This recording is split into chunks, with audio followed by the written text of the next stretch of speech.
माणिकराव कोकाटे आता मी ज्या ठिकाणी उभा आहे त्याच्या मागे नाशिक जिल्ह्याच्या न्यायालयामध्ये सध्या ते आतमध्ये आहे। त्या ठिकाणी सुनावणी सुरू आहे। हे सगळं प्रकरण जर आपण बघितलं तर 1995 ते 99 दरम्यानचं हे सगळं प्रकरण आहे।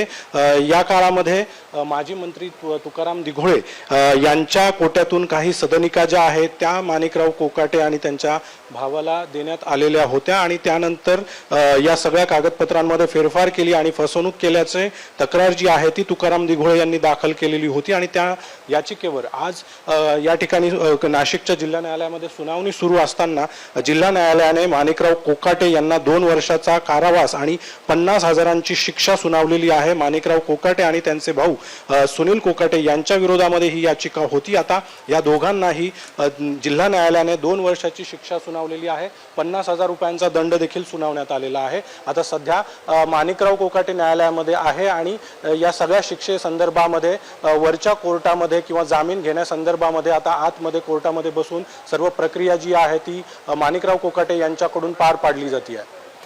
सध्या मात्र अतिशय मोठी बातमी म्हणावी लागेल कारण कृषी मंत्री माणिकराव कोकाटे यांना जिल्हा न्यायालयाने 2 वर्षांच्या कारावासाची शिक्षा सुनावलेली आहे।